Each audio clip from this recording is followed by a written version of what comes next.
안녕하세요. 네. 여러분들 오랜만에 뵙습니다. 저는 최영주 당단내과 의원의 최원주 원장이고요.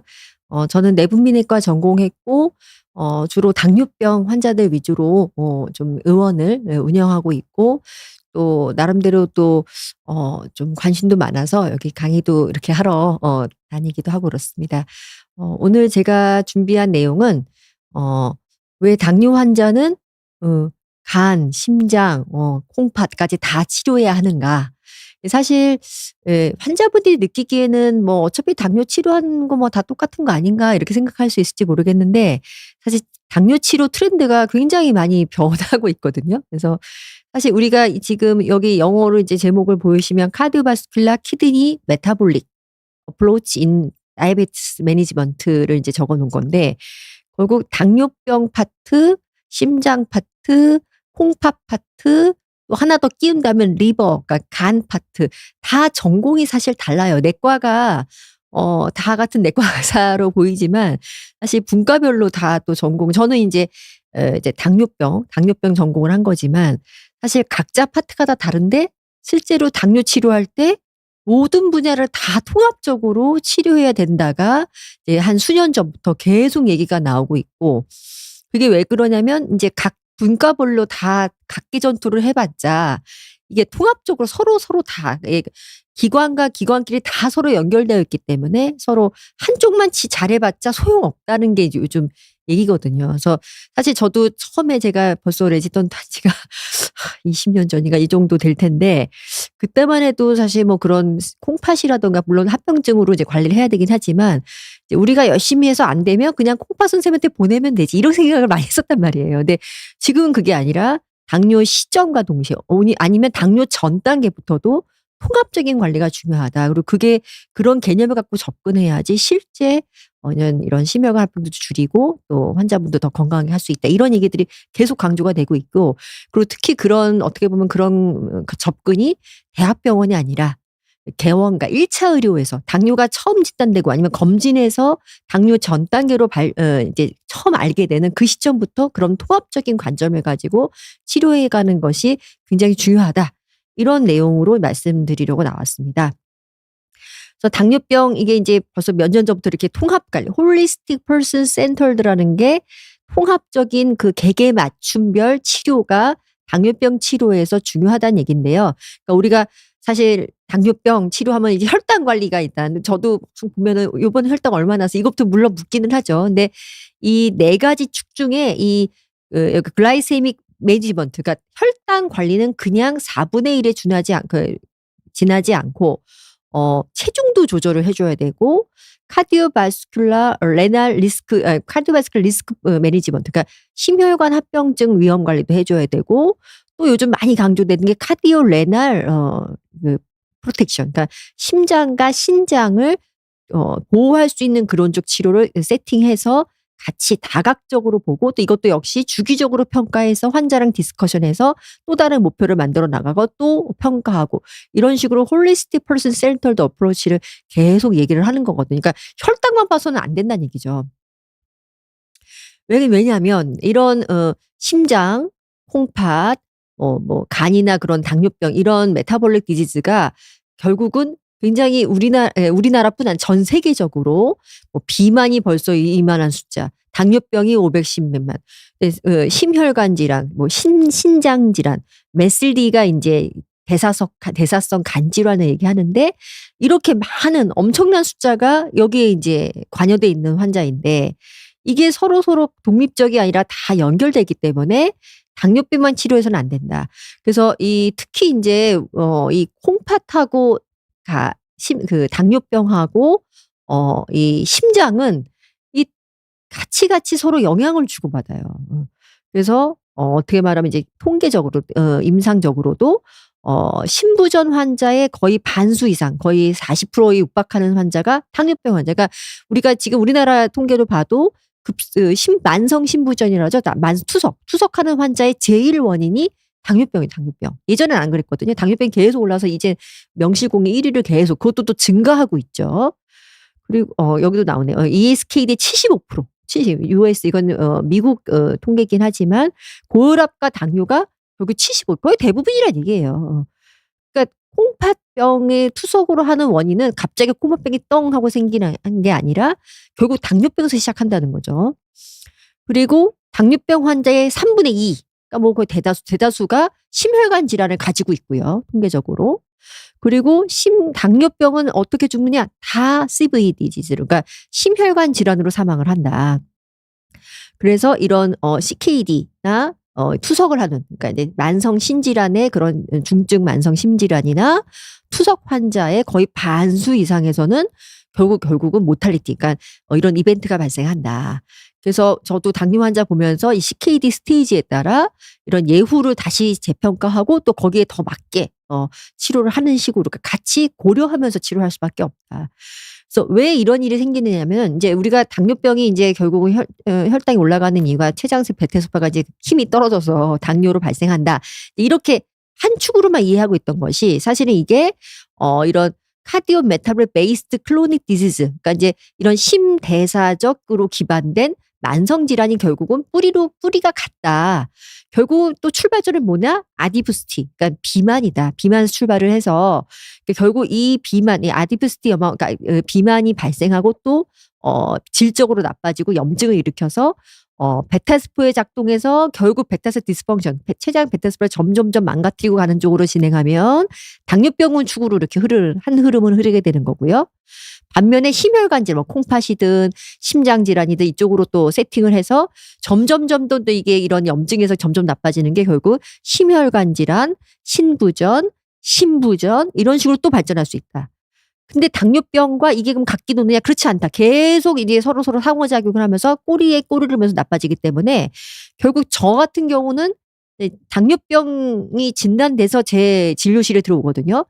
이제 이렇게 되는 당뇨병만 보면 되는 게 아니라 같이 동반돼 있는 이미 숨어 있는, 여기 보면 무증상이에요. 그러니까 갑자기 심장 질환에 신질환이 툭 하고 튀어나오는 게 아니라 그 이전부터 많은 시간 동안 숨어 있다가 처음에는 이런 병이 나기 전 서브클리니컬, 그러니까 임상 전에 그런 증상으로 숨어 있다가 그 병은 발생했는데 무증상 시기를 지나서 그때 정말 이제 숨이 차거나 뭐 가슴이 아프거나 가슴이 두근거리거나 아니면 정말 붓거나 신부전 증상들이 생기면 그거는 이제 어느 정도 이상 진행된 신부전인데 이때 결국 치료가 시작한다면 부랴부랴 그렇게 하면 되겠습니까? 이게 결국 여기서는 돌아오질 못하거든요. 그러니까 이미 전 단계, 당뇨병 전 단계든 아니면 당뇨병 진단 그 시점에서든 무증상 또는 서브클리니컬 그 증상 전에 숨어 있는 심혈관, 신질환, 뭐 이런 간질환 이런 것들을 확인해서 같이 통합적으로 치료해 나가야 우리가 결국 이 마지막으로 가는 거를 막을 수 있다라는 얘기를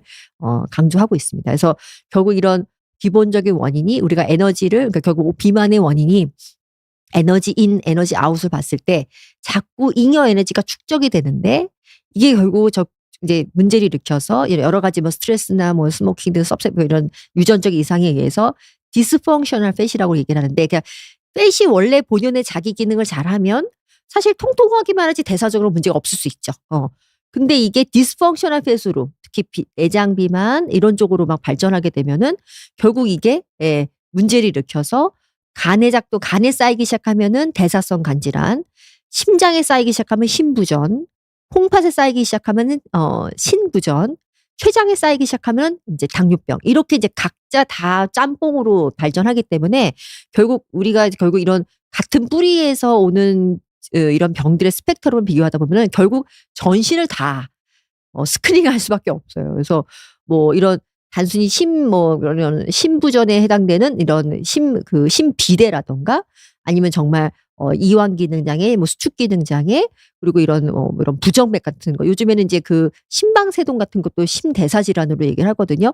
그리고 이제 우리가 흔히 예전부터 얘기했던 뭐 심근경색, 뭐 협심증, 뭐 말초혈관 질환, 이거는 이제 동맥경화증이 정말 그야말로 혈관이 막혀서 생기는 질환인데 이것도 당연히 이런 심대사 질환의 하나가 되고, 그리고 우리 뭐 당뇨병, 고지혈증, 그러니까 중성지방혈증, HDL 낮은 거 이런 것도 사실 결국 대사적 질환으로 우리가 얘기하고 있고요. 그리고 뭐 그 외에도 뭐 CIP 올라가는 거라든가, 그러니까 염증성 질환, 그리고 또 지방간에 대한 얘기라든가, 그리고 COPD도 폐 쪽으로도 얘기를 하고 있고, 요즘에 그 폐쇄성 그 수면 무호흡증 있잖아요. 이것도 이제 대사성 질환. 그러니까 결국은 뭐 다 총만이적으로 나는 어떤 식으로 발현할지 모르겠지만 숨어 있을 수 있으니까 우리가 같이 스크리닝을 해서 같이 관리를 해야 된다. 그런 얘기를 하고 있는 것이죠. 특히 우리가 인제 심장하고 신장은 굉장히 중요하잖아요. 심장병 진짜 죽잖아요. 홍파 투석이에요, 투석. 그러니까 이거를 이게 쭉 생존을 그러니까 우리가 당뇨병 진단 내지는 전단부터 시작해서 시간을 가면서 계속 진행되는 그런 패턴이기 때문에 이거를 빨리 조기 악순환을 끊어야 된다. 그래서 이게 인제 또 비슷한 얘기인데 이런 익스섹스 과도한 이런 비기능 이상을 가진 지방 세포 때문에 이게 염증이나 이런 산화 스트레스나 인슐린 저항성이나 이런 그 세포의 그런 그러니까 그 혈관 세포의 내피 기능 이상을 일으켜서 결국 신부전 뭐 여러 가지 기전의 얘기까지 하고 있습니다. 여기서 뭐 의학적인 얘기이긴 한데 이런 게 또 각각이 또 문제가 발생하면 서로 시너지즘. 그래서 결국 뭐예요? 초기부터 그래도 이걸 또 강화시키는 게 지방간이에요, 지방간. 저는 여기에도 굉장히 이게 굉장히 관심이 많은데 제가 이렇게 자꾸 팻이 강조되는 게 결국 뚱뚱해지면서 당뇨가 발생하고 그러면서 심혈관 합병이 자꾸자꾸 늘어나고 제가 요즘 많이 느끼는 게 특히 청소년 당뇨병. 청소년 2030 당뇨병에서 지방간을 거의 99% 갖고 있어요, 지방간. 그러니까 우리가 제가 예전에 환자 봤을 때는 뭐 그때는 젊은 당뇨가 저한테 잘 안 와서 그랬는지 모르겠지만 이제 이미 좀 베타스포가 많이 떨어져서 당뇨가 오는 경우로 주로 인제 많이 생각을 했거든요. 근데 인제 아주 더 프레시한 환자들 많이 보다 보니까 2030 친구들은 베타스포는 그래도 아직 괜찮아요. 베타스포가 아직 그렇게 망가지지 않았는데 지방간이 엄청 심한 환자들이 저는 많이 느낍니다. 그래서 어떻게 보면은 우리가 가족적으로 그러니까 이를테면 나는 당뇨병 가족력이 있어서 베타스포가 좀 약하게 태어났다. 그럼 당연히 당뇨병 올 수 있겠죠. 그죠? 그렇지 않은 경우도 있거든요. 당뇨병 가족력이 없는데도 불구하고 뚱뚱해져서 당뇨가 20대 때 벌써 시작하는 친구들이 꽤 있어요. 이런 친구들 보면은 지방간이 거의 100% 있습니다. 거의 저는 이거 참 많이 느끼거든요. 그러니까 메슬리에서 결국은 이런 인슐린 저항성이 확대되면서 결국 베타스포 기능을 일으켜서 그다음에 당뇨가 오는 게 아니냐라고 저는 생각하고 있어요. 그리고 실제 그런 뭐 어떻게 보면 학술적인 얘기지만 이론적으로도 이런 인슐린 저항성 전에 인슐린 클리어런스라고 얘기를 하는데 인슐린 농도를 결정하는 게 이제 만들어지기도 하지만 사실 제거되는 것도 이제 제거율이 떨어지면서 인슐린 저항성도 촉발하는 그런 초기 단계를 거쳐서 근데 그 인슐린 클리어런스가 리버에서 작동하기 때문에 간에서 작동하기 때문에 그래서 그런 초기 당뇨의 어떻게 보면 가장 핵심으로 하는 게 메슬리 그러니까 지방간. 우리가 사실 이런 젊은 친구들 청소년이나 이런 정말 애기들 진짜 제가 보기에는 애기들 이런 중고등학생 친구들 보면은 지방간 상당해요. 근데 이게 아예 뭐 간에 기름진 뼘내가 아니라 어떻게 보면은 당뇨병으로 이끌어가는 그런 아주 핵심인지 알 수 있다. 그래서 하여튼 요런 비만 관리 그리고 또 어느 정도 진행했으면 또 이 각각의 기관을 정확하게 판단하고 같이 아우르는 치료를 하는 것이 결국은 당뇨 치료를 하는 것이다. 혈당만 잡아서는 4분의 1 밖에 못 한다. 이런 얘기가 되는 거겠죠. 그래서 이런 거를 이렇게 뭉뚱그려 당뇨병만 따로 볼 것이 아니라 CKM 신드롬 이 말을 만들었어요. 카디오바스큘라 키드니 메타볼릭 신드롬. 예전에 우리 대사증후군이 어떻게 보면 좀 더 정밀하게 좀 더 강조가 돼서 나온 개념이라고 보시면 되는데 이 CKM 신드롬은 여러 가지 이 인자가 사실은 공유하고 있단 말이에요. 뭐 고혈압의 위험인자, 당뇨병의 위험인자, 신부전의 위험인자 다 사실 같은 얘기거든요. 뭐 이런 비만, 스모킹, 그리고 유전적인 거, 그다음에 크로닉 인플라메이션, 염증, 그다음에 뭐 증상 이상 지질혈증, 그러니까 고지혈증이죠. 그리고 당뇨병, 그리고 아주 식이, 그리고 운동 안 하는 거, 뭐 이런 것들이 다 결국은 모든 만성 질환의 그거잖아요. 이게 결국 CKM을 일으키는 리스크 팩터이기 때문에 같이 인제 관리를 할 수밖에 없다. 그래서 이 개념을 스테이지를 나눠서까지 얘기를 해요. 그러니까 우리가 대사증후 스테이지 나누지 않았잖아요. 이렇게 좀 더 세분화해서 얘기를 하고 있고 이 얘기를 어디서 사실 더 초반에 얘기했었냐면 심장내과에서 굉장히 이런 얘기 많이 했어요. 심장내과에서는 그러니까 답답한 거지. 이때나 돼서 심장내과 환자 의사 선생님 찾아오잖아요. 근데 아무리 치료해도 정말 사망이나 겨우 줄일까 말까 도저히 이게 차단이 안 되는 거지 진행이. 그러고 보니까 알고 봤더니 이 이전 스테이지 3, 2, 1부터 이 시작되는 이 악성 순환고리를 이걸 어떻게 끊어야 되느냐를 하도 생각하다 보니까 우리가 너무 늦게 발견을 했다. 오히려 그 전 단계부터 빨리빨리 우리가 의사들을 계몽시키거나 이렇게 해서 좀 빨리 진입을 해서 이거를 클리어 컷 초기에 빨리 이 차단은 해나는 것이 결국은 심혈관 사망을 줄인다. 아무리 스텐트 넣어봤자 요즘에 심장내과 저는 심장과 선생님 자주 만나는데 예전에 한참 그 스텐트 뭐 지금도 스텐트 많이 하죠. 이제는 스텐트 열심히 넣는 게 그 사망률의 차이가 없어요. 그러니까 지금 굉장히 그 심장 아파가지고 이제 가서 사잖아요. 그 심혈관 조영술을 해서 어느 부위가 뭐 몇 프로 막혔네요. 그러면 스텐트 합시다. 이렇게들 많이 했잖아요. 그게 굉장히 삶의 생존율을 상당히 줄일 거라고 생각을 하고 많이 해왔거든요. 근데 실제 데이터를 다 모아보니까 사망률 차이가 없어요. 죽을 사람은 죽어요. 그러니까 별로 소용이 없었다는 얘기죠. 그러니까 그렇게 벌써 막히지 않게 하는 게 중요한 거예요. 그리고 이미 뭐 그렇다고 미리 그러면 증상 없을 때 미리 조기에 뚫어놓는 거 전혀 의미가 없고 그냥 응급 상황일 때 빨리 살리는 거 이게 최선인 거예요. 근데 그게 얼마나 위험합니까, 여러분? 아무리 우리가 의료 요즘에 또 응급실 뺑뺑이 얘기가 나오는데 아무리 우리가 정말 좀 그래도 나름대로는 그 타 나라에 비해서 우리나라가 그래도 심장내과가 참 많이 발전해 있는데 그럼에도 불구하고 굉장히 그 응급실까지 가서 정말 그 고생을 하고 스텐트를 이제 응급 시술을 받고 이게 얼마나 무섭습니까? 그러니까 이런 환자들 줄여야죠. 그리고 의료 비용도 줄여야 되고 그러니까 자꾸 이 전 단계를 강조하는 것 같아요. 이 얘기를 다 심장내과에서 얘기를 하고 있어요. 그래서 이게 스테이지가 어디부터 시작되냐? 스테이지 0은 없는 거예요. 정상. 스테이지 1. 일단 지방세포가 쌓이기 시작하는 것부터 스테이지 1이에요. 시작이야. 질병의 시작. 스테이지 2는 이제 이런 게 싹이 나서 혈당이 살짝 올랐네. 중성지방 수치가 살짝 오르네. 혈압이 살짝 높네. 뭐 EGFR이 조금 떨어지기 시작하네. 이제 단백뇨가 살살 나오네. 요것부터가 이제 스테이지 2가 됩니다. 이때는 뭐 증상도 없고 사실 검진해서 걸리는 수준이죠. 스테이지 3가 되면 이제 당뇨병이 벌써 발생하고 약도 먹고 그러다가 뭐 이제 저한테 오게 되는 이런 스테이지 3 단계인데 사실 이때도 당뇨병으로만 사실 왔지만 이미 기저에는 서브클리니칼 내지는 에이심토마티카 증상이 없는 심혈관 질환이 이미 갖고 있다는 거예요. 그래서 이 부분을 그냥 놓치고 모르고 살다가는 전혀 이쪽에 대한 대비를 안 하면은 넘어가는 거죠. 스테이지 4로.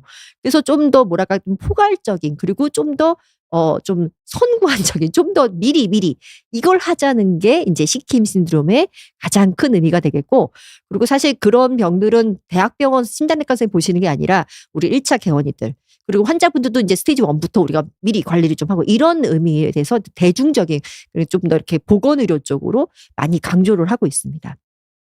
그래서 실제 당뇨병 전 단계부터 심혈관 위험이 올라간다는 거 제가 이전에도 보여드린 이거 그래프인데 우리가 6.5부터 이제 사실 6.5도 무시하고 저한테 안 오신 분도 있지만 아무튼 6.5가 딱 넘어가면 딱 그 검진을 찍히죠. 이거는 유질환자. 이거 가서 상담 받아보세요. 근데 사실 6.5 이전에도 5.0부터 6.5 사이에도 리니어하게 그 리스크가 차이가 난다는 얘기예요. 6.5를 기다렸다가 병원 갈 일이 아니란 얘기지. 그 전부터 심혈관 위험은 아주 정상인 분에 비해서는 이만큼 리스크가 올라가고 있다는 얘기입니다.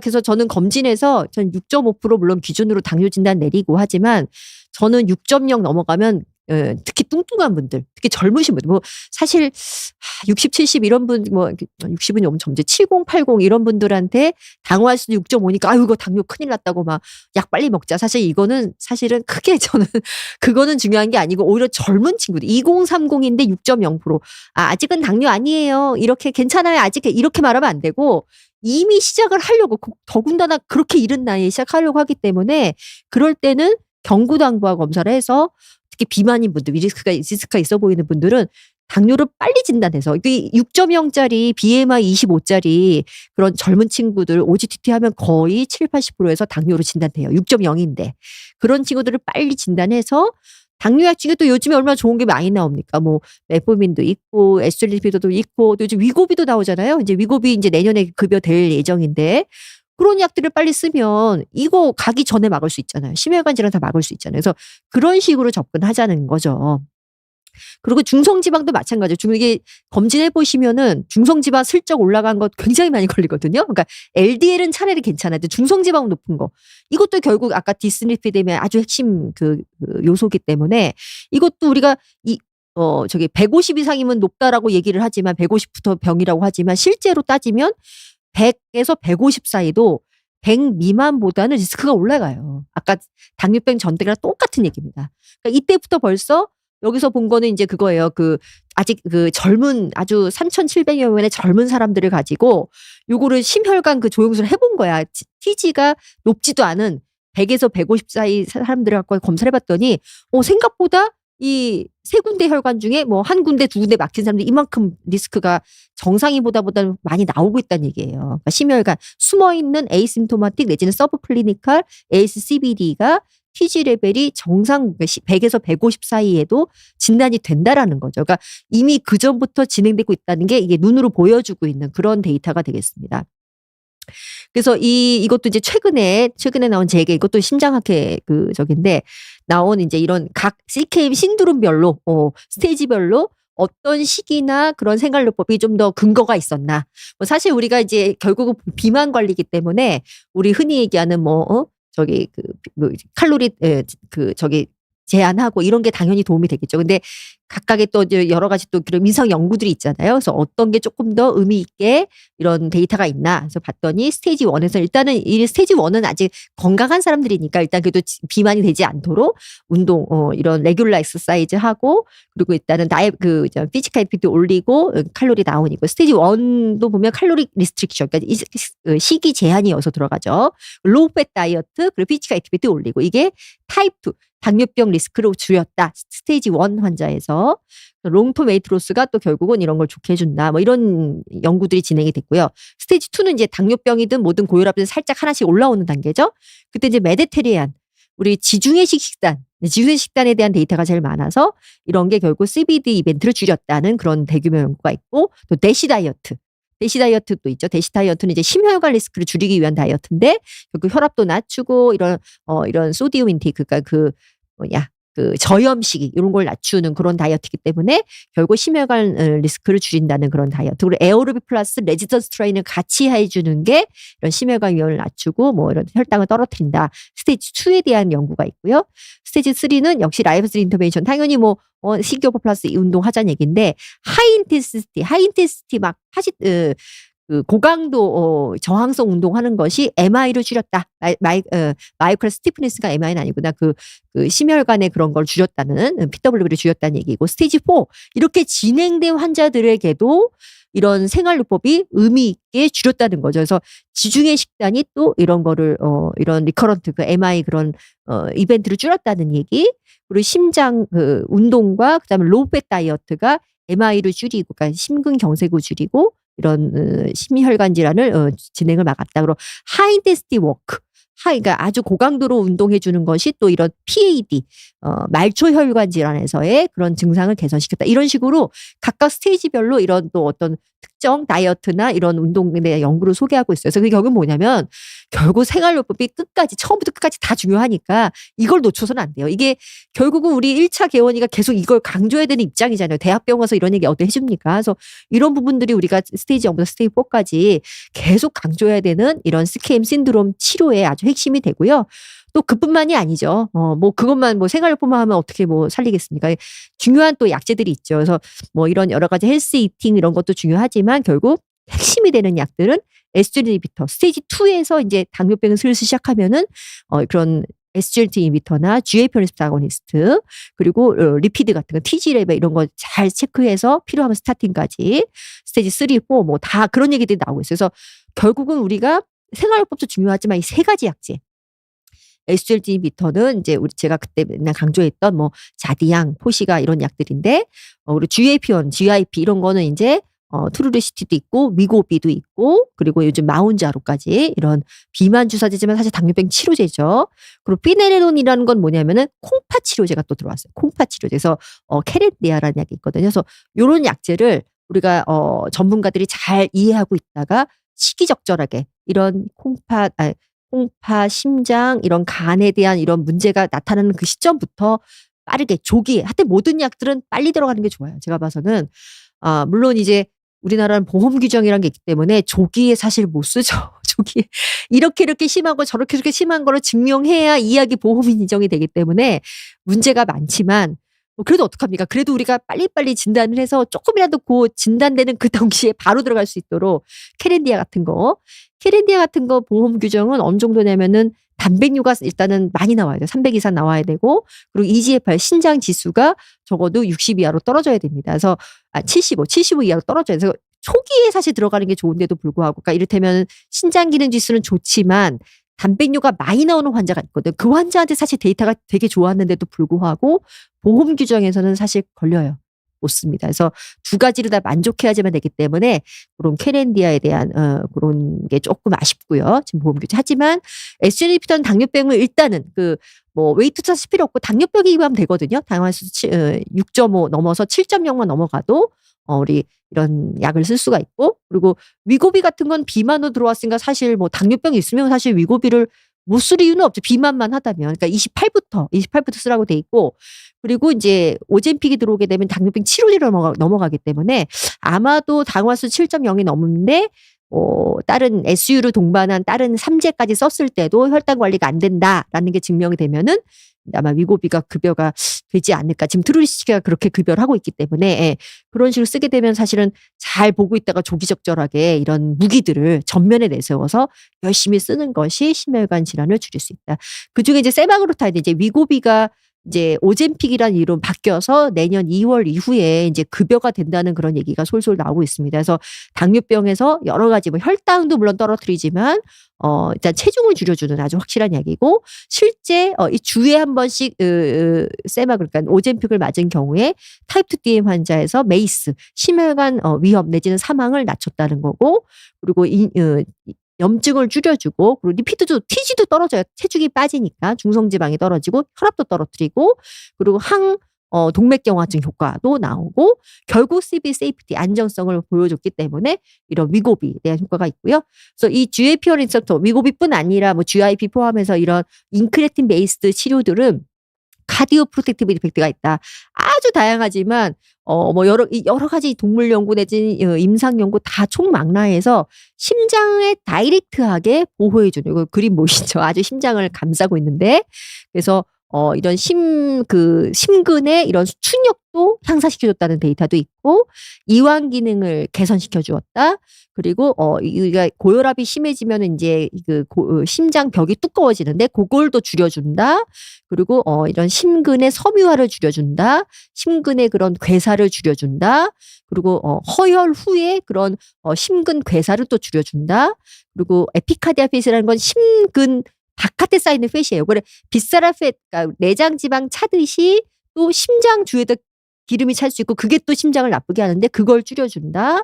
그리고 나트리유레틱, 그러니까 소변에 이제 소디움, 염분을 나가게 함으로써 혈압을 떨어뜨리는 효과. 그리고 뭐 경직도를 떨어뜨려주고 그리고 이 에노라는 거는 이제 나이트릭 옥사이드라 그래가지고 심혈관 심관상동맥을 좀 확장시켜주는 그런 어떻게 보면 응급시에 아주 중요한 역할을 해주는 그런 호르몬은 아니고 뭐라고 해야 되나 그런 물질들인데 그걸 또 올려준다. 뭐 이런 지방간 줄여준다. 뭐 이런 식으로 뭐 다 이제 말씀드릴 수 없지만 여러 가지가 다 입증이 돼 있는 그런 약이라서 이제 심장에 대한 다이렉트 효과를 얘기하고 있고요.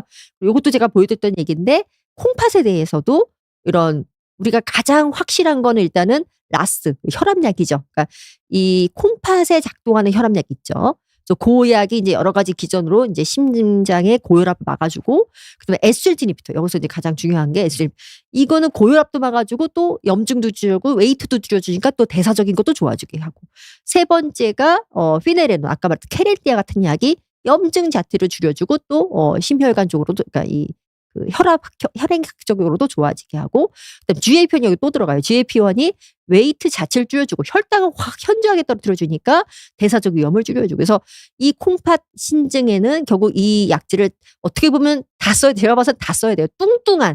뚱뚱한 사람까지는 그러니까 GLP-1까지 포함해서 다 써야 되고 뚱뚱하지 않으면 요거 쓰기가 좀 애매하면 세 가지는 다 들어가야 됩니다. 예. 그런 게 다 이제 우리 왜냐하면 신장을 잘못하면 투석하니까 이게 굉장히 위험하잖아요. 투석이. 그래서 그런 식으로 이제 심대사 약물들에 대한 강조가 되고 있습니다. 그래서 제가 이제 케이스를 마지막으로 하나 보여드리고 이제 마치려고 하는데 아주 전형적이고 이제 어떻게 보면 조금 이 사람은 스테이지 4예요. 이미 이제 다 넘어올 대로 넘어온 환자지만 이제 약제를 어떻게 하면 좀 더 이렇게 적극적으로 쓸 수 있냐를 보여드리기 위해서 조금 안 좋은 환자를 제가 드리고 왔는데 이 사람 보면 당뇨 벌써 10년 됐죠. 어머니 당뇨병이시고 그리고 이미 고혈압도 뭐 이게 지금 고혈압 약제가 3가지가 섞인 거거든요. 3가지 종류의 고혈압제, 아스피린도 먹고 있었고 당뇨 약제도 3가지 약입니다. 가부스하고 메폴민하고 아마리 3가지 약제를 다 먹고 있고 요산 수치도 높아 가지고 요산 내리는 약도 먹고 있고 스타틴도 먹고 있어요. 근데 이 사람이 보면은 참 정말 좀 안타깝게도 이게 너무 그러니까 이게 교육도 안 되는 거죠. 그래서 일부러 살을 일부러 찌우고 싶어서 이런 수도 있죠. 또 이렇게 남자분들도 이렇게 왜소하면. 그래서 결국 아이스크림까지 먹어가면서 체중을 엄청 늘린 거예요. 그러면서 인제 모든 게 다 발생을 한 거죠, 모든 게. 그래서 9.8 혈당도 높지만 이거는 사실 혈당은 사실 혈당이 문제가 아니에요. 이 고혈압도 BMI 30이니까 엄청 뚱뚱하고 혈압도 높아 있고 중성 지방도 다 나와 있고 LDL도 높고 제가 인슐린 분비 저하서 저희 보잖아요. 보면은 인슐린 분비가 9.9 면은 그냥 인슐린이 쏟아져 나오고 있는 상황.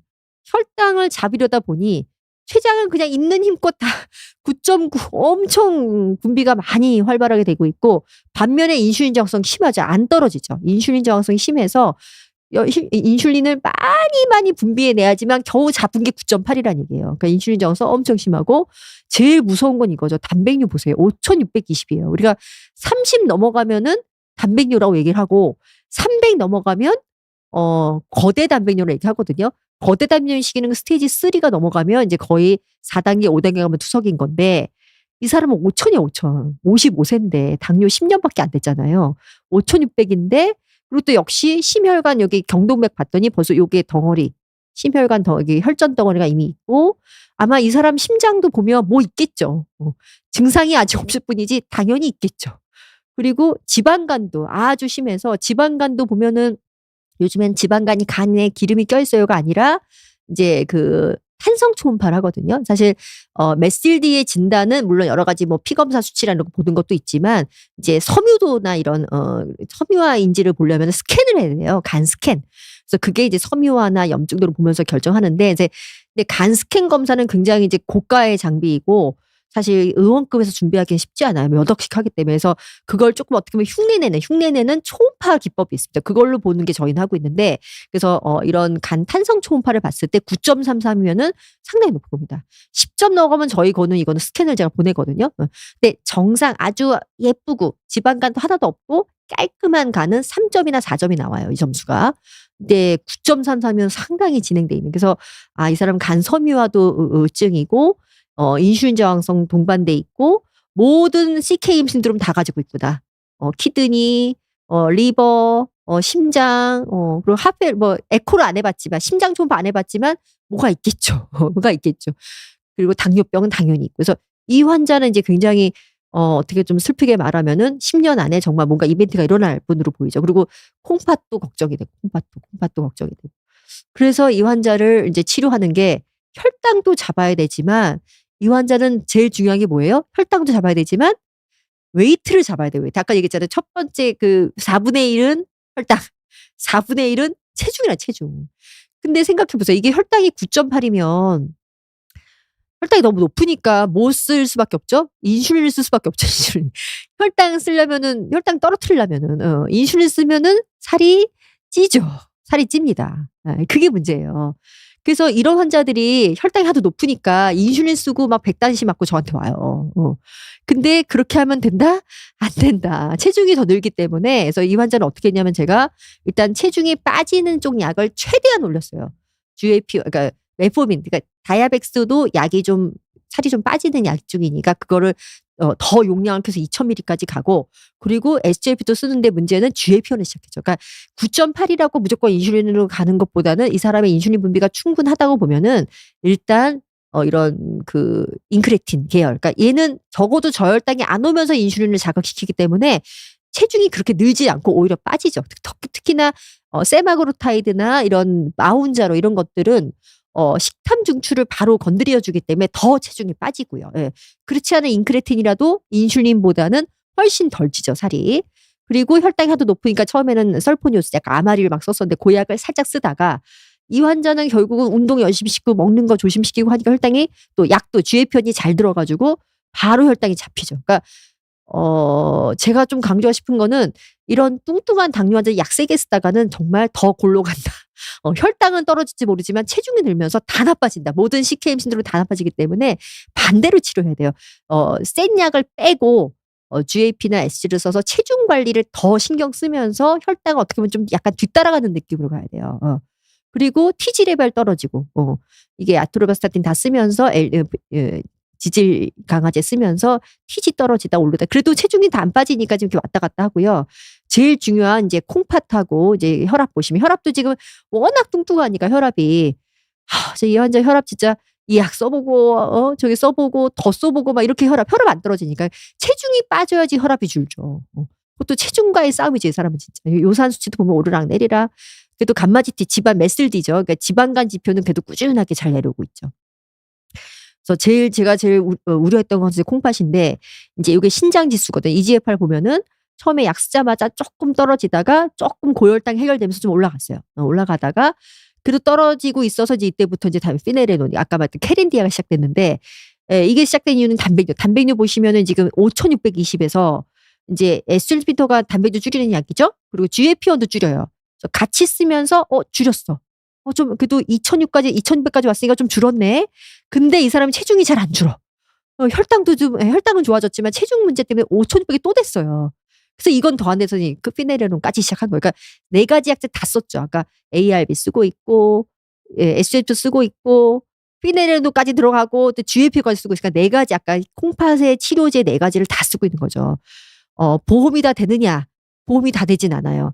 GLP-1과 SGLT는 현재는 2가지 복합제는 보험을 안 해준대요. 그래서 GLP-1이 비싸가 이걸 급여로 쓰고 요거는 할 수 없이 제가 비급여로 썼어요. 그래도 어떻게 이 사람은 이걸 빨리 적어도 단백질 줄여놔야 그래도 조금이라도 진행을 덜 할 거 아닙니까? 이 사람이 투석을 할지 안 할지는 저는 사실 투석을 안 할 겁니다라고 제가 자신 있게 말하지 못하겠어요. 이 환자한테. 하지만 60에 투석할 거 70에 투석할 수는 있죠. 충분히 늘릴 수 있다는 얘기예요. 예. 그래서 이거를 열심히 써서 같이 관리를 하고 그래서 이게 케렌디아 쓰면은 칼륨이 올라가거든요. 그래서 칼륨 수치를 잘 봐야 돼요. 그래서 올라가면 또 다른 약 썼다가 또 열심히 식이요법소도 내리고 이런 식으로 관리를 해서 거기 이 환자는 당 9.8에서 5.5%로 당 많이 잡았고 인슐린 저항성도 좋아지죠. 1.546에서 2.253으로 인슐린 저항성 개선됐고 제일 눈에 띄는 건 역시 체중이죠. 90kg로 오셨던 분인데 열심히 해가지고 78kg까지 해서 지금 12kg, 11kg 정도 빠져 있죠. 10kg 빠져 있고 근육량은 그래도 한 2kg 정도밖에 안 빠지고 체지방률이 35%로 줄었으니까 상당히 이 사람 체중 밴드에 성공했기 때문에 이 모든 게 지금 가능했던 거예요. 그래서 98에서 78kg로 떨어지고 지방간도 93에 내장지방 두께도 51로 줄었고 TG 레벨도 떨어지고 EGFR은 뭐 사실 이거는 좀 더 좋았으면 좋겠는데 이게 어느 정도 진행이 되면은 EGFR은 한 방향으로 조금씩 떨어져요. 그건 어쩔 수가 없고 그나마 그 진행되는 속도를 줄이는 게 우리의 목표예요. 이거를 60에서 갑자기 100점 될 수 없느냐? 그럴 수는 없어요. 이미 진행된 분이기 때문에. 하지만 미세단백뇨 35, 60, 70 이거는 얼마든지 정상 돌아갈 수 있어요. EGFR도 올라가고. 하지만 이 사람은 이미 거대담 3단계 이상으로 왔기 때문에 이 환자는 이미 어느 정도 진행이 가는 거를 일단은 방향은 바꿀 수가 없지만 속도를 줄이는데 최선을 다해서 이 환자를 치료하고 있고 그래서 그나마 그래도 조금 그래도 이득을 본 그런 상황입니다. 그래서 왜 당뇨병만 이렇게 당만 치료하면은 당만 보게 되면 인슐린을 썼겠죠. 인슐린 쓰게 되면은 체중이 늘면서 다 어그러졌겠죠. 그러니까 당뇨만 치료하면 안 된다. 다 같이 봐야 되고 또 기왕이면 그 전 단계부터 이 환자가 이렇게 아이스크림 먹을 때 누군가가 옆에서 빨리 좀 얘기해줘서 절대 체중을 늘리면 안 되고 얘기해줬으면은 스테이지 1이나 2에서 막았으면은 이렇게 슬픈 일이 없을 텐데 하여튼 그래도 지금이라도 열심히 해야죠. 지금이라도 그래도 더 늦은 건 아니니까 스테이지 4까지 간 거 아니니까 열심히 해야 되는 그런 환자를 마지막으로 제가 오늘 준비한 내용은 여기까지고요. 그래서 제가 강조드리고 싶은 것은 환자분들이 지금 당뇨병을 치료하고 있어요. 그죠? 그리고 좀 뚱뚱한 것 같아. 관리가 좀 안 되는 것 같아. 자꾸 생활요법도 잘 안 되고 자꾸 먹게 되고 뭔가 좀 생활요법 잘 안 되면서 자꾸 배는 나오고 혈당도 되는 듯 하다가 자꾸 안 되는 것 같고 이런 생각이 들어. 근데 내 주치의가 혈당을 보고 있다? 그러면 안 돼요. 그거를 저는 좀 얘기하고 싶어요. 혈당만 그냥 어쩌다 와서 가끔 한 번씩 혈당만 찍어 괜찮네요. 약 준다? 안 돼요. 그렇게 치료하면 안 돼요. 그래서 그런 개념을 갖고 좀 더 이제 그리고 검진도 하시네요. 검진 따로 당뇨병 치료 따로 안 돼요. 검진 결과를 같이 보는데 문제는 근데 검진은 근데 또 저는 이해가 되는 게 검진에서 해오는 결과를 또 무작정 따라가기도 어려운 게 너무 또 각자 달라요. 각자 달라요. 그래서 중요한 검사를 저도 할 수 없이 따로 해요. 검진을 갖고 오셔도 이를테면 혈관이라든가 단백뇨 같은 부분들은 계속 시리얼하게 따라가야 되기 때문에 거기서 검진에서 했더라도 어느 정도 제 환자로 들어오게 되면 저도 할 수 없이 같이 따라하게 되거든요. 근데 아무튼 검진 결과는 뭐든 웨이트나 이런 심혈관이나 간이나 이런 체크를 같이 하면서 통체적으로 보는 선생님을 따라가셔야지 혈당을 보는 예전 치료식으로 치료하면 안 된다. 그거를 제가 강조드리면서 오늘 이제 강의 내용은 끝이고요. 이제 남은 시간은 조금 이제 선생님들 좀 질문 혹시 있으시면은 제가 조금 나머지 시간 커버하는 걸로 하겠습니다.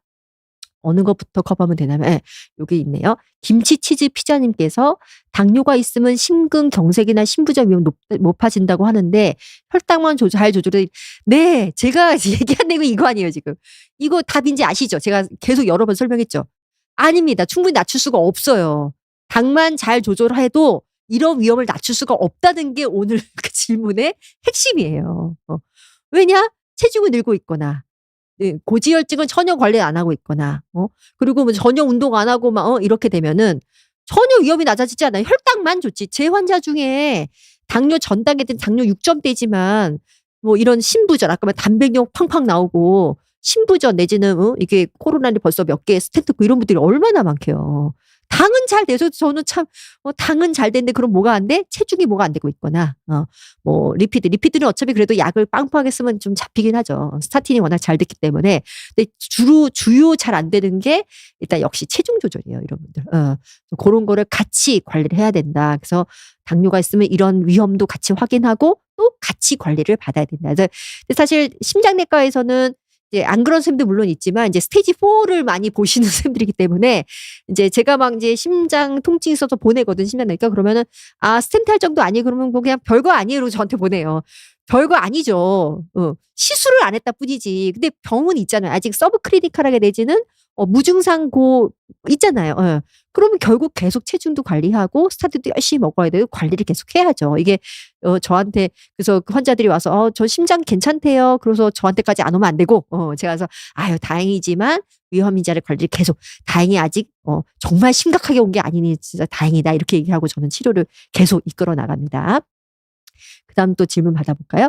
커피는 필수. 커피는 필수. 재밌네 아이디가. 저 같은 경우 혈당 조절은 잘 되고 있는데 콜레스테롤이나 간 수치가 계속 안 좋아서 약이 하나씩 늘어가고 있습니다. 이렇게 약이 많아지는 게 정상적인 과정인 괜히 걱정. 정상적인 과정이죠. 이거 물론 약으로 안 되고 정말 환자분이 정말 열심히 잘하시고 약 없이도 되면 아주 베스트겠죠. 근데 그거를 기다리더라 모든 위험 인자를 컨트롤 안 하고 시간만 지나면 어떻게 돼요? 문제가 생긴다는 거. CK임신이면 점점점 발전할 테니까 약이라도 써야죠. 그리고 스타틴 같은 거는 안 쓸 수가 없어요. 안 쓸 수가 없어요. 이건 정말 스타틴은 제가 몇 번이나 강조하는데 저도 스타틴을 먹고 있어요. 저도 사실 뭐 LDL이 좀 높아서 저도 먹기 시작했는데 왜냐하면 아니 정말 확실하게 줄여주니까. 약 먹어서 뭐 좀 근육통 있어요. 좀 불편한 것 같아요. 이런 거 알고 하기에는 너무나 확실하게 심혈관 질환 줄이기 때문에 특히 당뇨 환자는 아까 어때요? 계속 뭐 다 나빠지잖아요. 그래서 콜레스테롤은 당연히 먹어야 되고 간 수치에 대한 약은 좀 얘기가 달라요. 간 수치에 대한 약은 사실은 이제 치료제가 나와 있는 게 없습니다. 근데 간장약을 주는 이유는 그냥 간 수치가 올라가서 떨어뜨리는 치료를 하는 건데 그게 간 지방을 줄이지는 못해요. 이해하셨죠? 그러니까 간 수치는 떨어지지만 아까 메실디나 이런 대사성 간 질환이 거기 원인이 뭐예요? 간에 기름이 너무 많이 쌓여서 염증을 일으키고 있는 거잖아요. 근데 그런 간 수치 떨어뜨리는 약들이 간의 지방을 줄이거나 염증을 줄이나 아니에요. 전혀 효과가 없어요. 전혀. 그나마 효과가 있다라고 얘기가 나오는 것들이 또 얘기가 나오는 GLP-1, 그러니까 마운자로 뭐 오젬픽 이런 것들, 그다음에 SGLT2, 그다음에 TGD라는 또 당뇨약 치료제가 있어요. 그런 쪽이 오히려라서 그러니까 당뇨 치료제를 간에 세팅해서 하는 거지. 간장 수치 떨어뜨린 약을 열심히 2알, 3알 보통 3번 먹죠. 그 약. 전혀 의미가 없습니다. 그래서 그거는 알수랑 상관없이 그거는 크게 의미가 없는 약이면서 약을 잘 드셔야 된다는 거고요. 그다음 질문은 오늘도 출근 중님이시네요. 만성 질병인가요? 크로닉은?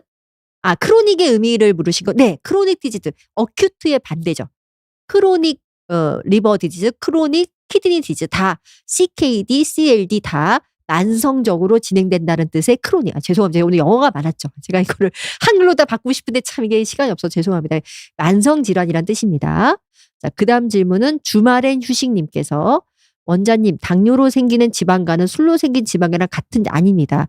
알코올성 지방간과 비알코올성, 예전에는 비알코올성, 그러니까 그걸 구분하기 위해서 알코올 지방간은요 술만 끊으면 바로 떨어져요. 근데 이게 이 메슬디, 그러니까 비알코올성 지방간, 요즘 말로는 이제 대사석 지방간은 살이 빠져야지 좋아집니다. 그러니까 지방량이 줄어야 줄어들고, 그리고 이게 알코올성 지방간은 그냥 사실은 크게 진행을 안 하는데, 이 메슬디는 간 염증, 이런 여러 가지 염증 지표들 계속 서로, 아까도 말했지만 심장하고도 교환하고 췌장하고도 계속 서로 이제 악영향도 주고받으면서 크로닉 인플라메이션, 그러니까 만성 염증이 계속적으로 진행되면서 뭐가 생겨요? 간 섬유화가 생기고, 간 섬유화에서 또 진행되면은 간암이 생깁니다. 그래서 완전 다른 병이라고 생각하셔야 돼요. 그래서 근데 보통은 같이 먹죠. 같이 동반돼 있죠. 술을 마시는 분이 기름이 많이 껴있죠. 뚱뚱해지니까. 그리고 또 운동도 안 하고 당뇨도 있으면은 더 그러겠죠. 그래서 보통은 동반돼 있는 거지 사실은 기전은 완전 다른 거라고 보셔야 돼요. 자, 그다음 질문은 심장, 간, 콩팥을 한꺼번에 관리해야 한다는 말을 들으면 오히려 뭐부터 챙겨야 할지 막막해집니다. 약도 그만큼 더 늘어나는 건가요? 이게 사실 가장 핵심은 아까 뭐였죠? 체중 관리예요. 이 모든 게 다 비만에서 비롯된 아까 아디포즈 티스 디스펑션에서 발전된 거고 되기 때문에 사실은 뭐 다 나오지도 않고 한쪽만 내빠지는 분들도 있고, 또 그다지 뚱뚱하지 않은데 운동을 너무 안 해서 은근히 비세라펫이나 간에 기름이 끼면서 나빠지는 경우도 있지만 결국 보통 통통한 분들이 이런 게 다 같이 따라오면서 계속적으로 나빠진 경우가 많거든요. 그래서 우리 흔히 말하는 대사증후군 환자. 그러니까 결국 뭐예요? 체중을 빼는 거에 집중하시면 돼요. 이걸 세 개를 다 내가 어떻게 관리? 그거는 의사가 고민하는 거고요. 심장, 간, 콩팥을 한꺼번에 관리. 이거는 의사가 해야 되는 거고, 그런 의사를 찾아가시란 얘기고, 제가 환자분들 말씀드리고 싶은 거는 그 핵심이 뭐다? 체중 관리다. 그리고 근육 관리다. 왜냐? 인슐린 저항성 관리를 해야 되니까. 그러면 되는 겁니다. 그래서 우리가 할 건 우리가 확실히 하고, 또 제대로 치료를 받으시면서, 그리고 약이 혹시 늘어야 된다? 먹어야죠. 당뇨약만 딱 하루 한 날이면 얼마나 좋겠습니다만, 지금은 그런 시대가 아니고 또 약들이 다 또 좋은 약들이 많이 생겼어요. 예전엔 쓸데기 없어서 계속 생활요법이나 계속 강조를 했지만, 지금은 아까도 말했지만 60에 투석할 거, 70에 투석하는 거 의미가 없다고 생각하시나요? 저는 굉장히 큰 의미가 있다고 보는데, 그런 약들을 써야죠. 좋은 약 있으면 써야죠. 더군다나 우리나라처럼 정말 약제 잘 쓰는 나라가 몇 없거든요. 아까 독일에서는 환자도 제가 잠깐 얘기했는데, 독일도 상황이 너무 안 좋던데. 뭐 그냥 스케일링 하는 게, 치아 스케일링 하는 게 50만 원이래요. 제가 오늘 그 얘기 듣고 깜짝 놀랐는데, 아무튼 그렇게 우리나라에서 이런 좋은 여건에서 왜 치료를 안 받습니까? 그래서 약을 먹는 거를 너무 두려워하시지 말고요. 더 필요한 만큼의 더 이득이 있는 약이고, 오히려 한약이라던가 뭐 그런 건강보조식품 이런 거 챙기시지 말고 꼭 써야 될 의사가 권하고 확실히 의미 있는 약들은 열심히 드십시오. 스타틴을 포함해서요. 저는 정말 강조드리고 싶습니다. 자, 그다음 또 질문 볼까요? 천천히 살자님께서 체중은 정상인데 당뇨가 있고 간 수치도 조금 높습니다. 마른 당뇨 환자도 간, 심장, 합병증 위험이 큰 편이고, 사실 뚱뚱한 환자가 더 커요. 근데 마른 비만 환자도 있다는 얘기입니다. 이게 아무래도 팻이 많을수록 그 위험이 더 높겠죠, 그죠? 근데 이제 뚱뚱하다 그러면 다 그러냐? 그렇진 않아요. 또 근육량이 좋고 또 이래 우리가 건강한 비만도 있어요. 건강한 비만, 그러니까 병적 비만이 아니고 그냥 단순 비만이죠. 그런 분들도 있어요. 그래서 뚱뚱하다가 다 그런 건 아니지만 뚱뚱한 당뇨 환자가 더 위험합니다, 사실은. 그건 그렇지만 마르다고 안심하지 말아라. 이게 숨어있는 지방간이나 이런 게 있을 수 있다. 그런 얘기입니다. 엔젤님께서 질문하셨습니다. 58세 여성입니다. 전 단계가 5년 이상입니다. 최근 콩팥 수치가 안 좋아지니 당뇨 전 단계로 너무 오랜 기간이어서 그런가 싶습니다. 당화혈수 6.5이니 당뇨 진단은 안 된다는데 어떻게 하면 당뇨약 처방이 될까요? 글쎄요. 콩팥 수치가 얼마나 안 좋아졌길래 그 얘기를 하시는지 모르겠습니다. 이게 콩팥 수치가 EGFR을 얘기하시는 것 같은데, 이게 굉장히 변동수가 많아요. 뭐 조금만 약 먹고 뭐 감기약 좀 먹어도 훅 떨어질 때가 있고요. 그리고 좀 탈수 오거나 뭔가 뭐 다른 뭐 또 건강보조 하여튼 엉뚱한 약 먹고 떨어진 경우가 너무 많아서, 이게 한 번은 안 좋아진다고 적어도 60 이하는 떨어져야 이런 고민을 해야 되는 거고 90점에서 70점 됐다가 다시 90점 올라가는 경우도 많거든요. 그래서 58세여서 아무 문제가 없는 전 단계 당뇨 환자가 EGFR이 벌써 떨어질 것 같지는 않은데 만약 정말 그렇다면은 뭔가 다른 콩팥 원인이 있는지부터 확인하셔야 될 것 같아요. 당뇨로 인해서 전 단계는 EGFR 떨어지진 않아요. 오히려 처음에는 높게 시작하기 때문에 당뇨병성 신증은 처음에 오히려 EGFR 수치가 높게 나오기 때문에 그거는 조금 좀 너무 지금 오버해서 걱정하는 게 아니고 콩팥 벌써 걱정하는 것보다는 오히려 6.5% 정도 나왔으면은 이제 당뇨 기준을 이제 당뇨 6.0부터 사실 제가 아까 얘기했잖아요. 6.0부터도 잘 진단하면 OGTT를 하면 당뇨병 진단된단 말이에요. 식후 경구당뇨에서 200 넘으면 당뇨가 되니까 만약에 그럴 위험이 있다. 그래서 근데 또 너무 날씬하고 열심히 잘하시는 분들은 그렇게까지 하실 필요 없고 저는 그래서 딱 봐서 중성지방 높아 있거나 비만하거나 그리고 딱 봐서 진짜 생활 관리 잘 못하시는 분들 막 또 딱 이거 체형 보면 알잖아요. 근육은 너무 없고 뭐 총지방량 엄청 많고 이렇게 완전 우리 그 그냥 비세라 그 뭐라 그러지 사이코페닉 오베시티가 근감소성 비만 이런 환자들은 이거를 놔두면 나빠지게 빤하니까 이거를 좀 더 이른 시기에 진단해서 또 이를테면 체중 줄이는 당뇨약들이 많이 나와 있기 때문에 그런 분들은 제가 당뇨를 적극적으로 진단해서 좀 필요하면 특히 이제 당뇨 치료제도 되면서 콩팥 치료제도 되는 SGLT 이비터를 쓸 수 있기 때문에 잘하면 그래서 제가 진단을 얘기하는 거지 전혀 날씬하고 관리 잘하고 6.0에서 6.1 뭐 여기 왔다 갔다 계속 그 안에서 5년간 머무르시는 분은 괜찮아요. 그렇게 빨리 진행을 안 합니다. 인슐린 저항성이 괜찮은 분들은 그 당뇨병 진단이 빨리 되질 않아요. 걱정하실 필요 없어요. 자, 엔젤님, 당뇨 진단은 공복, 식후, 당화성. 네, 이거 아주 교과서 질문 나오네요. 한 개만 진단 2개 이상이죠. 공복 120, 126, 그러니까 식후 200, 당화수 6.5%. 그러니까 하루에 2개 진단되면은 당뇨가 진단되고요. 각각 다른 날 2개 돼도 진단이 돼요. 근데 이제 식후 혈당이 사실 생각보다 잘 안 나오기 때문에 그러니까 랜덤 추가도 내가 어느 순간 뭐 과자 먹고 했더니 200이다. 그것도 당뇨 진단 기준에 들어오거든요. 그러니까 그거는 필요하시면은 경구당발해서 좀 더 자세히 보는 게 좋겠습니다. 신장 기능이 59 나왔는데 당뇨 치료를 하면 신장 기능이 좋아질 수 있나요? 아니면 이미 떨어진 신장 기능은 좋아질 수는 없나요? 그리고 살 빠지지 않고 신장 기능이 좋아질 수 있는 당뇨약계는 어떤 게 있나요? 59점 애매하네. 네, 60점 정도 나오시는 모양이네. 그럼 조금 떨어져 있네요. 58세 정도면은 60점은 넘어야 되는데 아직은 60 미만이시기 때문에. 근데 그게 이제 신장 근데 이게 당뇨병성이 아닌 신장 기능. 그러니까 지금 이게 신장 기능이 조금 떨어지긴 떨어졌는데 59점이면 근데 그게 당뇨 원인이 아니라면 뭐 고혈압이냐 고혈압이 있으면 고혈압도 원인이 될 수 있고 그게 아니라면 또 다른 갖가지 여러 가지 종류의 신장병증이 있거든요. 혹시나 그건 아닐까 또 생각해 봐야 되겠죠. 근데 막 그런 게 다 아니야. 뭐 그런 게 전혀 문제 없어. 그러면은 59점이 뭐 나왔다 하더라도 천천히 이게 나이가 들면서 천천히 떨어질 거니까. 그러니까 병적인 원인이 있으면 그게 해결이 안 되면 계속 빨리빨리 떨어지니까 우리가 당뇨 치료든 고혈압 치료든 그런 다른 신증 치료를 하는 거고요.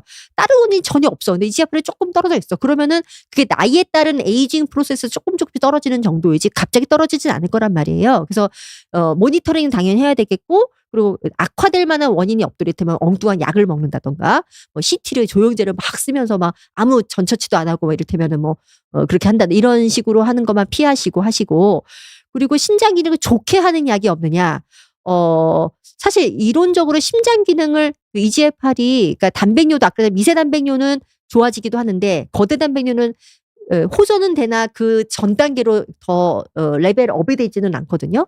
신장 기능도 사실 나이에 따라 점점 떨어지는 기능이라 뭐 오르고 내려갔다 하는 경우는 이제 악화 요인이 사라졌을 때 좋아진다는 얘기고 신장 자체를 아주 가역적으로 나이 든 거와 반대의 경우처럼 젊어지듯이 그렇게 좋게 하는 경우는 사실 없고 그리고 지금 콩팥의 가장 중요한 약은 SGLT 미터인데 그거는 살이 빠지는 약이 맞습니다. 살이 찌면서 콩팥을 좋게 하는 약은 사실은 없고요. TGD 계열이 살을 찌면서 콩팥이 좋게 하는 건 아니고 콩팥을 콩팥을 나쁘지 않게 하는 그 정도 양만 일단 가능하다고 말씀드리겠습니다. 그리고 질문 하나만 더 받고 끝내야 될 것 같습니다. 그다음 잭 기타 분께서 질문 주셨고 최근에 2주간 연속 혈당기를 했더니 음식 중에 야채가 많이 들어간 김밥이 왜 그렇게 혈당이 많이 오르는지 너무너무 궁금합니다. 글쎄요. 근데 여러 가지가 있겠죠. 야채 자체는 이렇게 많이 안 올라갈 텐데 김밥이 이제 밥이 이제 흰쌀밥이 들어가고 또 맛있으라고 이것저것 뭐가 넣기도 하잖아요. 그리고 여기 또 그런 것들.